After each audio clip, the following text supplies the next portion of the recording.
closer than it did. What did your guys show you there in the final 5-6 minutes that gets kind of haywire, but they make the plays they need to make to get through? They did. They did. Credit Indiana for one. Fitzner and 11 were tremendous from the three-point line, and they started decking it and driving it on us.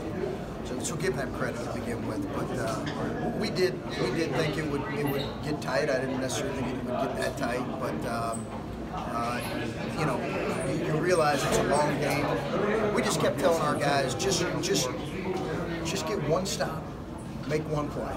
Just one stop and make one play, and we'll see what happens. In those situations when it feels like the whole world's caving in, just make one play. That can usually win the game. And Keyshawn made that play, really. I mean, he did. Down low, right? He did. And just we're talking about the finish there? Yeah. When he finished trying to draw a foul, but then it goes in. Yeah, we had talked about, you know, who to run that for late, and he was just rolling at such a high level. You know, we felt like he would be the guy to run it for. And Caleb did a great job doing his job at sealing. It was Keyshawn was our seniors played like seniors, right? And that's why we won. Is that the best you've seen him play, Keyshawn?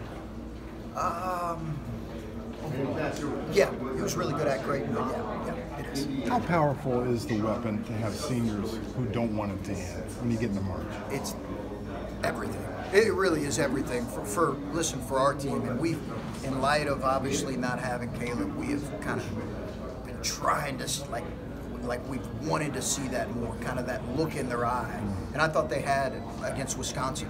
I did. They had it particularly the last 15 minutes. That just there's a look that you get, and it's like, hey, I want to keep playing for a while.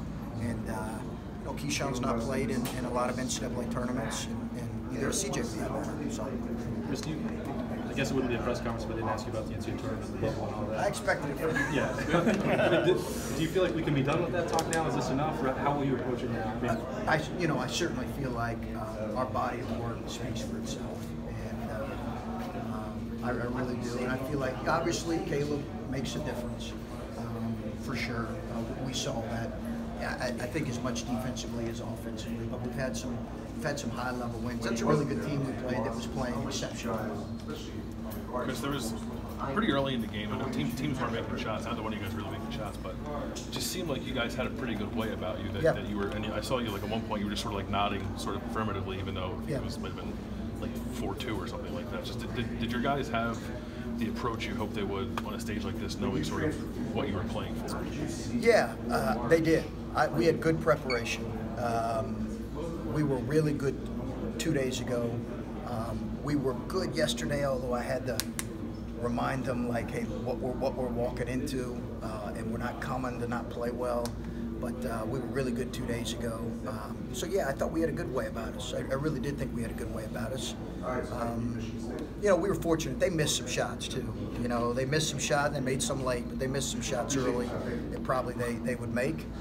But I thought the quality of our play was good. You never know when a guy is set out 3 games what you're going to get, even if you practice as well. When did you know he had it? I mean, and well, credit him. Quadrin Banks, our strength coach, because he had double workouts every day. One with Q and one with us.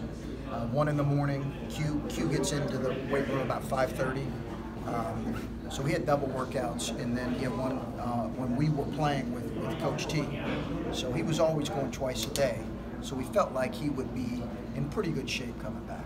No rust. It didn't look like there was a whole lot. Did you see much? I didn't see a whole lot, and I think even if he didn't play well, it would have been hard for me to blame it on rust because he was still practicing with us. You know, I think it would have been a little bit of an excuse. I think now if a kid's off practice for 3 weeks, then I do think rust is real. When it comes to this kind of transition offense that you guys play, this fast break turnover-based game, do you feel like that's just based on this defensive first mentality that you appreciate? Well, we tried to be really active. We hoped we were better at converting in transition in this game than we have been all year. You know, we have been catastrophic in transition, but we were really good today. Better decisions, more decisive. And a lot of that was off of our defense. I think they went through a stop sign maybe once or threw up on the fast break.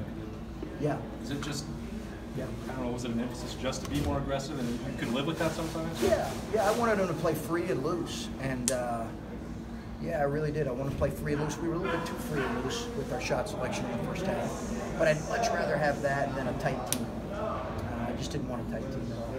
Right before Caleb took that charge at the end, he got switched onto, I think it was Green, who was defending him on the perimeter. Yeah.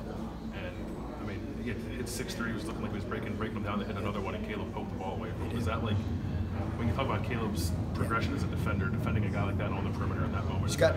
He's gotten better with that, but what I've said about him from the very first day I coached him is he's really smart defensively, like really smart. He's been coached well in high school. He just sees things early. Now he can't always get there in time, but he sees things, and we really missed that. Beyond, think about how many shots around the rim that he affected today. It was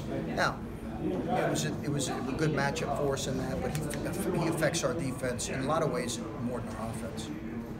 Hey, one last thing. Since I'm in this group right here, we're missing somebody, Adam Jardy, who's got.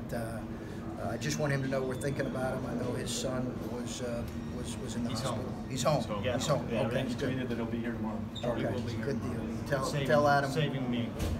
Oh, you're leaving. No, I'm here. Okay, good. I want to make sure you're here too. All right. Okay, thanks, guys.